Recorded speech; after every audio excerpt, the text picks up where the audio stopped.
Ah, vous êtes là? Bah écoutez, tant mieux, puisqu'on est juste avant le tournage d'un épisode de Citio Decrypt. Et là, on se trouve actuellement dans mon métaverse. Donc, bienvenue déjà. Et pourquoi on est dans mon métaverse en fait? Parce qu'on va parler d'un sujet qui est le Web3. Web3, on entend beaucoup de mots. Des fois, les gens le considèrent un peu comme bullshit. C'est crypto-monnaie, métaverse, blockchain. Donc, il faut qu'on décrypte tout ça. On va décrypter ça avec un CTO, un invité de luxe, Alexandre Borène. Il a monté plusieurs projets, dont un qu'il a mené jusqu'à 70 personnes. Plusieurs projets dans le Web3. C'est l'expert donc le mieux placé dans le domaine pour répondre à toutes ces questions.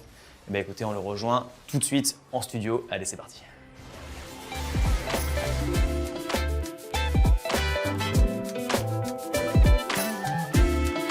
Bienvenue à tous, bienvenue sur un nouvel épisode de CTO Decrypt. Avant de commencer la vidéo, j'introduis rapidement un sujet. La vidéo est sponsorisée par CoCTO, dont je suis fondateur, donc ça peut aussi un peu aider.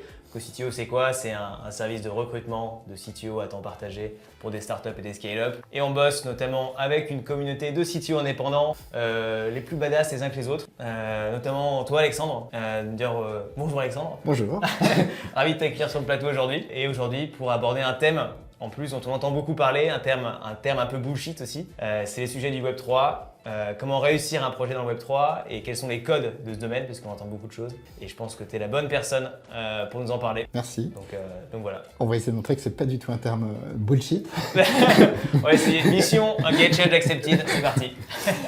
Du coup, peut-être un petit mot sur moi. Ouais. Alexandre, CTO, j'étais CTO d'une boîte SaaS de 70 personnes que j'ai ensuite dirigée. Et puis, entre 2019 et 2022, j'étais CTO d'un startup studio avec une première thèse Retail Tech et puis une seconde thèse Web3. Ok. Startup studio, du coup, pour ceux qui entendent parler mais ne savent pas vraiment ce que c'est. Startup studio, c'est finalement une entreprise ou une startup qui crée des startups. Donc, Ok. qui va aller faire Startupception un petit peu dans le... qui va aller faire l'idéation, imaginer des idées de start-up, valider des business, staffer des équipes, tech, produits, marketing, sales, SEO, financer ces boîtes, les créer, puis ensuite les accompagner vers une levée de fonds ou pas une levée de fonds, c'est pas forcément le parcours On renvoie obligatoire. vers la vidéo de levée de fonds qui apparaît là, ou là d'ailleurs. Ou là, je sais pas, on verra. Ou dans la description d'ailleurs, on sait pas. Le suspense est total. Et dans ce cadre-là, du coup, j'avais la casquette tech. Ouais, Donc, j'étais le représentant de tous les sujets techniques et puis j'ai tendance aussi à remonter sur les problématiques product.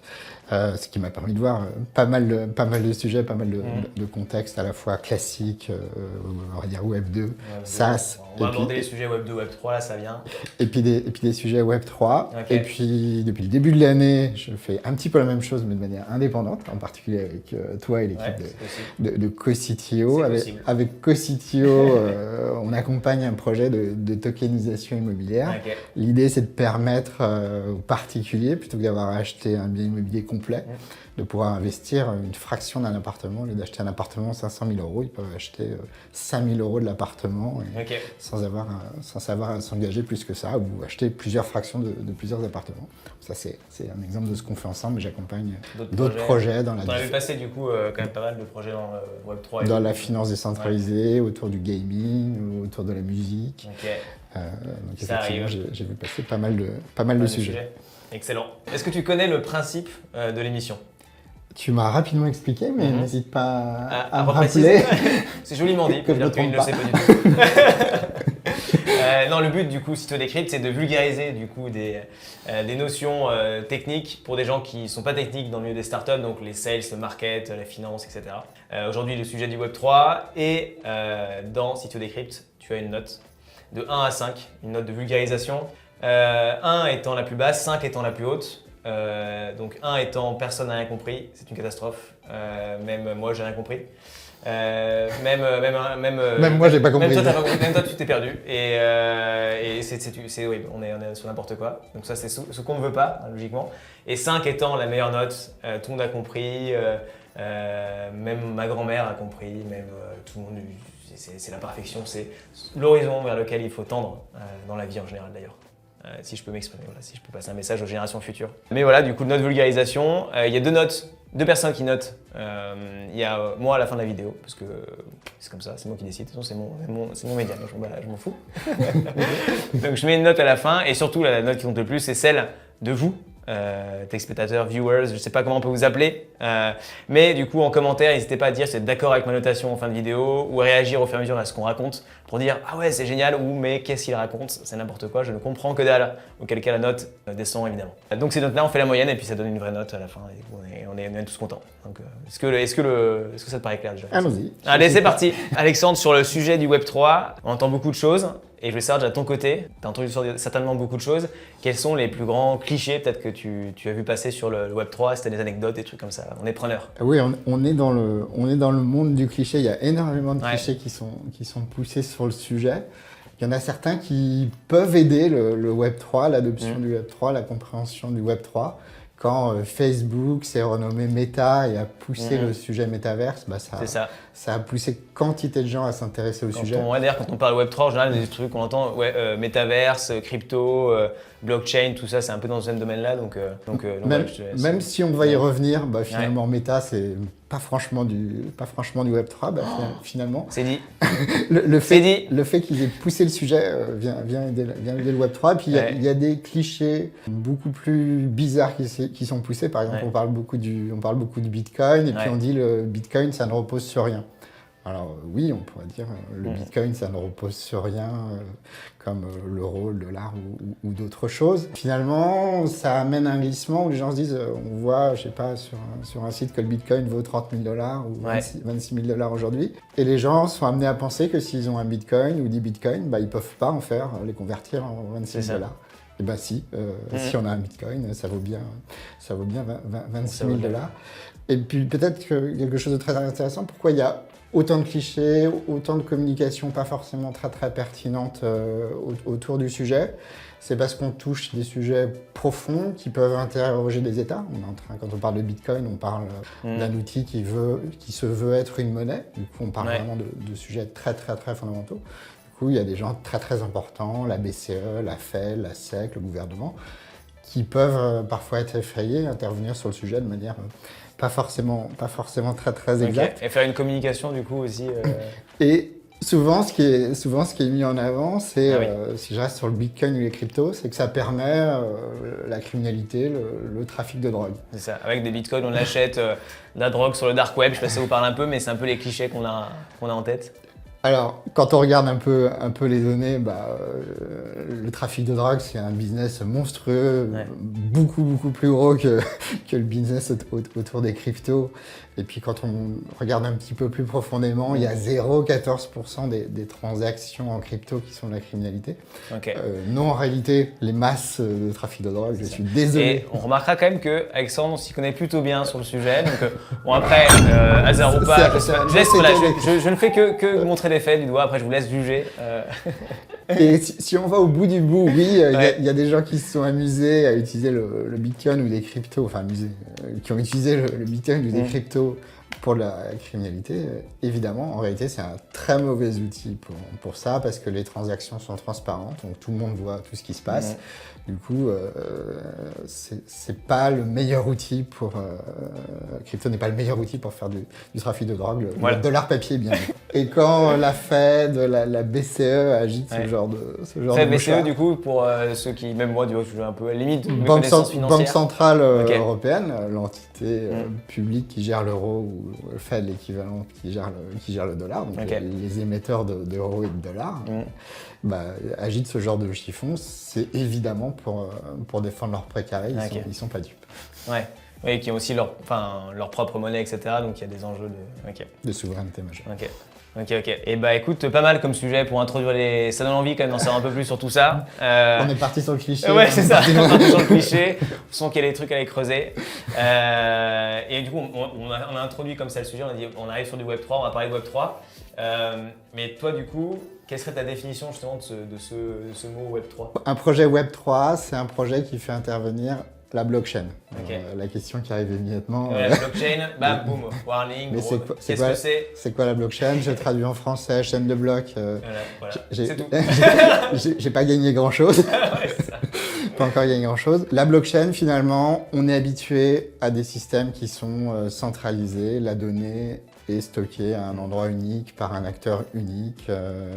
Voilà, la vidéo qu'on va publier va être stockée sur YouTube. Voilà, c'est ainsi. Mon argent est sur mon compte bancaire et c'est ma banque qui gère mon argent et c'est dans la base de données de ma banque. Ouais. Et la blockchain, c'est vrai pour à peu près tous les systèmes digitaux qu'on a l'habitude d'utiliser. La blockchain, c'est un moyen de répartir l'information de manière décentralisée. Aucune entité spécifique ne détient l'information, donc ne peut la cacher, ne peut le supprimer, ne peut la modifier sans un consensus beaucoup plus large. Okay. Donc, du coup, un projet Web3, c'est un projet qui fait intervenir un système décentralisé de données. Ok, donc Web 10 et Web 3 assez clair.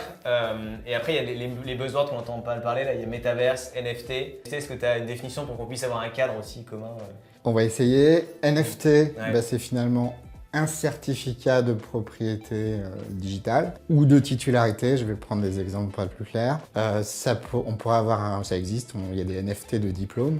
Il y a le MIT qui a émis ses diplômes, ou l'Université de Lille, plus près de nous, qui a émis ses diplômes sous forme de NFT. Il y a des anciens étudiants qui mentent sur leur CV, qui prétendent qu'ils sont diplômés de telle école. Le MIT, l'Université de Lille, en émettant leurs diplômes sous forme de NFT, permettent aux titulaires du diplôme de prouver de manière irrévocable qu'ils ont bien le diplôme et qu'ils n'ont pas fait un faux diplôme sous Photoshop ou que sais-je.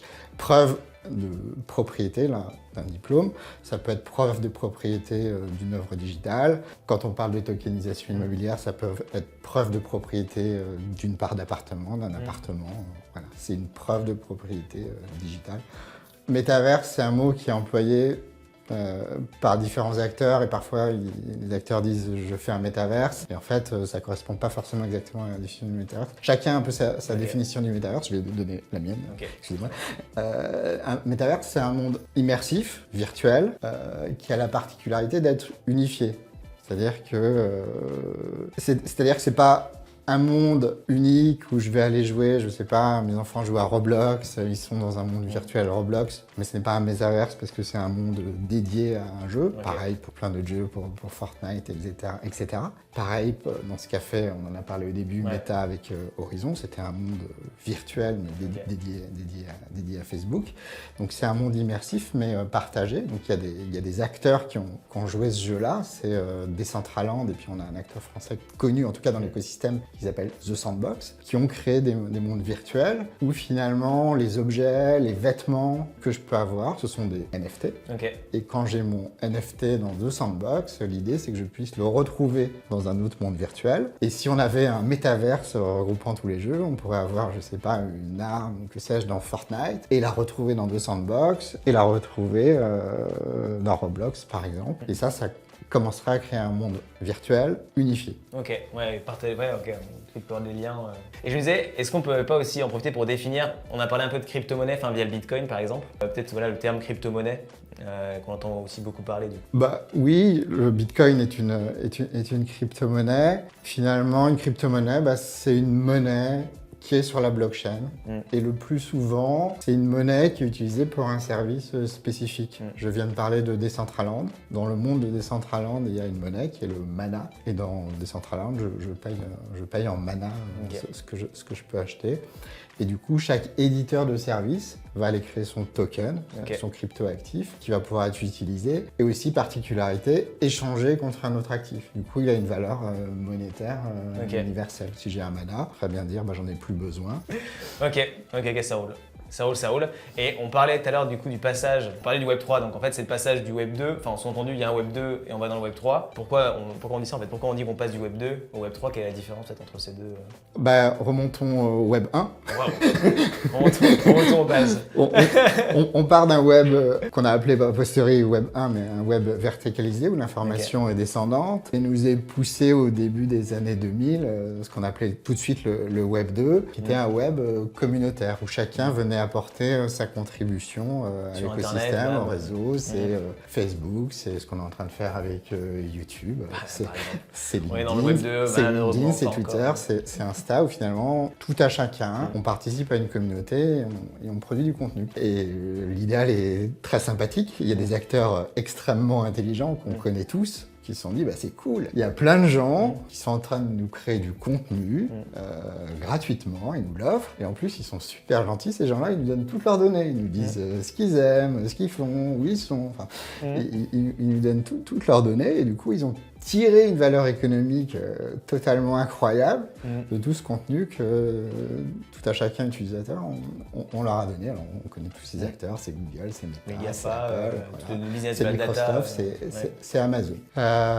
Et finalement, il y a un peu une contradiction entre on part de c'est un web communautaire, finalement c'est un monde où la valeur est captée par quelques acteurs.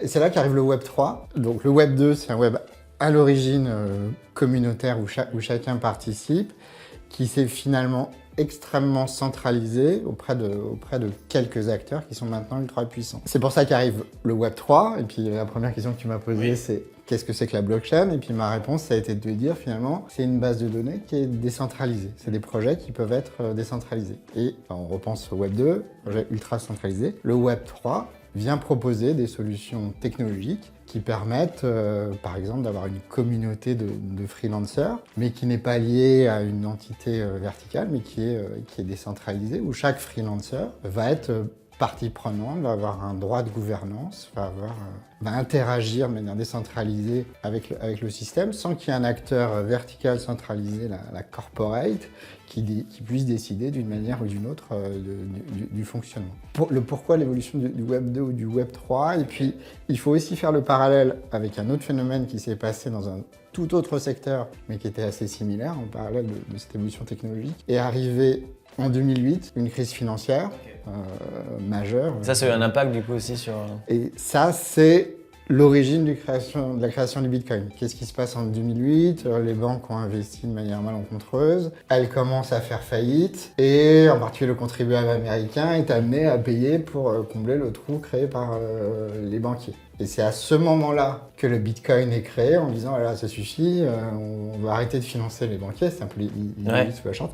On crée une monnaie non dilutive, c'est-à-dire qu'il n'y a pas une banque centrale qui peut se dire j'imprime plein de billets pour aller sauver les banques, une monnaie dont l'émission est contrôlée qui s'appelle le Bitcoin. Et c'est pareil, on est face à un monde centralisé bancaire et on bascule une finance décentralisée où il n'y a pas un acteur qui peut dire j'ai mis plein de monnaies comme ça. Et finalement, ces deux mondes, avec des problématiques finalement assez similaires, se rencontrent dans le Web 3. Parce que le Bitcoin, c'était un peu le premier projet Web3, du coup, en quelque sorte, ou le premier gros projet? Ouais, alors c'est effectivement le grand projet, et c'est très intéressant, c'est le grand projet historique, c'est 15 ans, mais dans ce monde-là, ça paraît historique.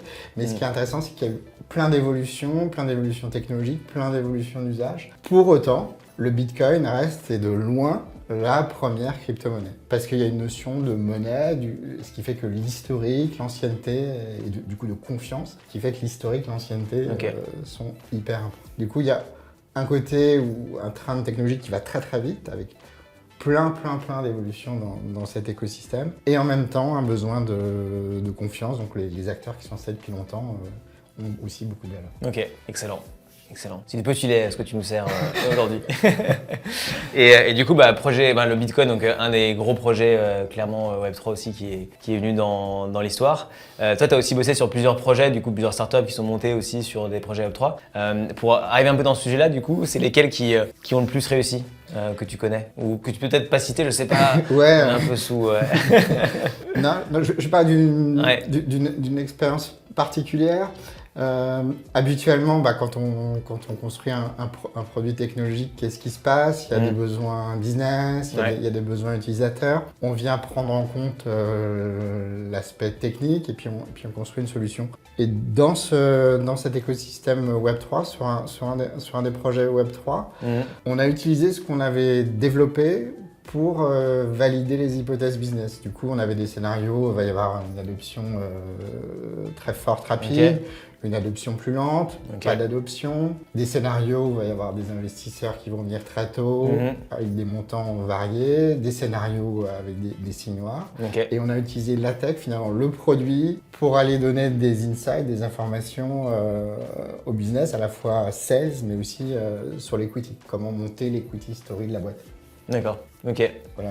Après, il y a des choses, donc ça c'est deep, c'est au fond du fonctionnement d'une boîte. Après, il y a des sujets beaucoup plus légers, où effectivement, récemment, pour une marque, on a fait une opération de communication interne pour favoriser l'adoption auprès des équipes de ces notions, leur faire un NFT, manipuler un NFT, proposer à leurs clients de leur envoyer un NFT pour les onboarder dans ce monde. Et c'est assez rigolo de les voir commencer à manipuler, parce qu'on voit effectivement, commencer par les clichés, on voit beaucoup d'articles, c'est rigolo d'aller effectivement manipuler, aller au-delà de l'information qu'on peut nous pousser.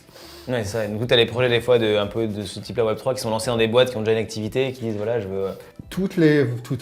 Énormément de boîtes traditionnelles s'intéressent, sont intéressées au sujet. Évidemment, les acteurs financiers. Là, il y a, pour prendre un très très gros acteur, la plus grosse entreprise française, c'est LVMH, qui vient de sortir une collection de NFT avec une réelle utilité autour du droit d'accéder à des produits. Les entreprises traditionnelles, pour la plupart, en tout cas celles qui ont une certaine masse, regardent le sujet. Certaines attendent, certaines ont été.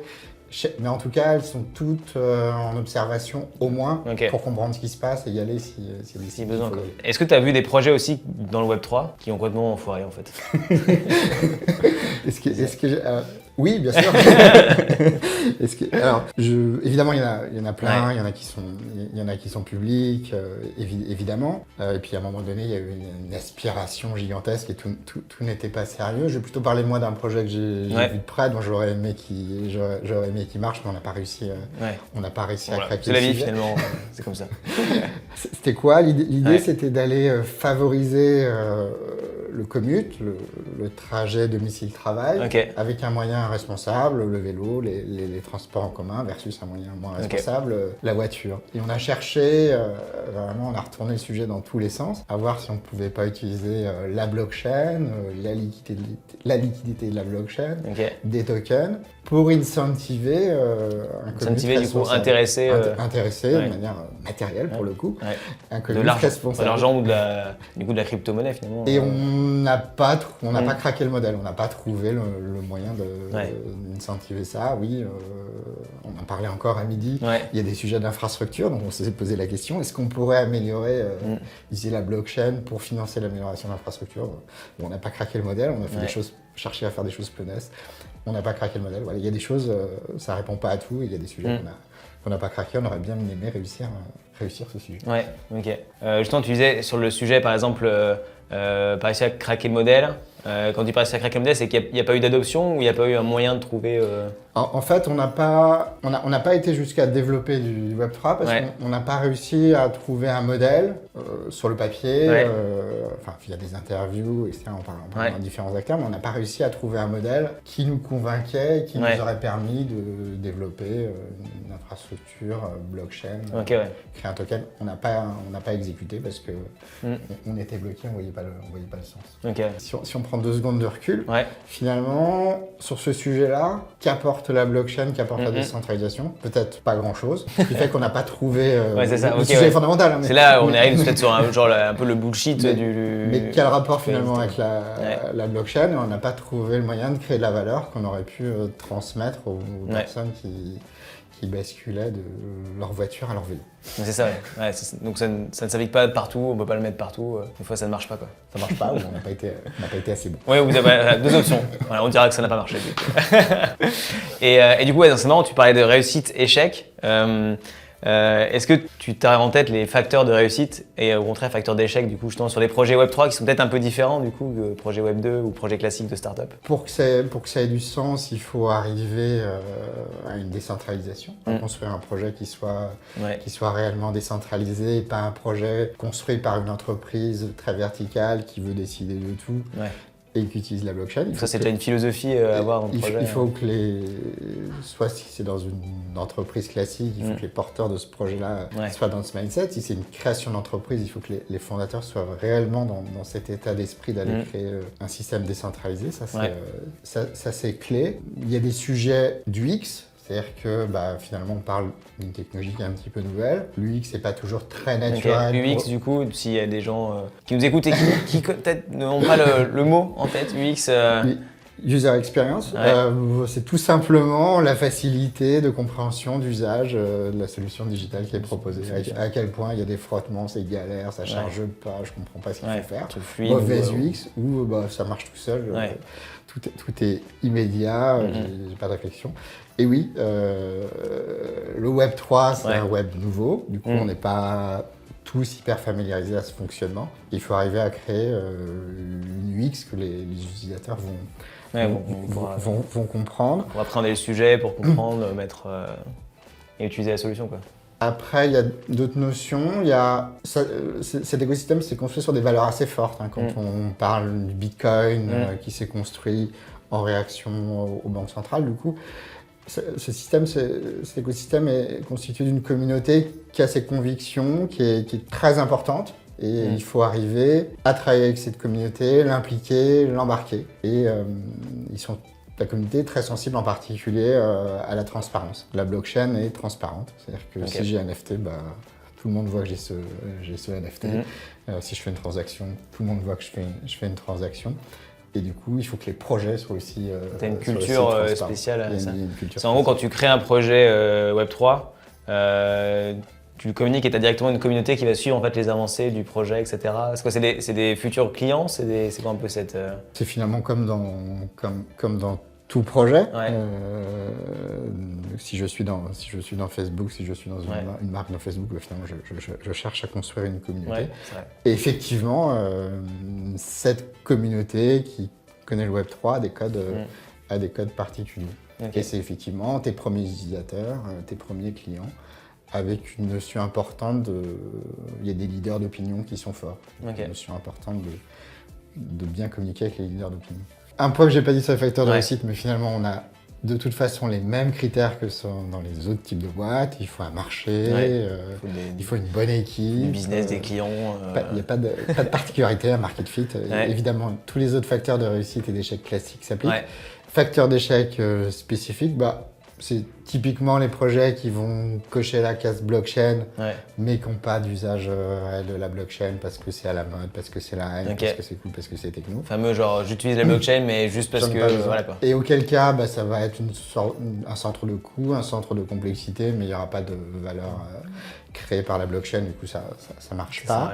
Après, effectivement, il faut respecter le code et les valeurs de la blockchain. Oui, alors…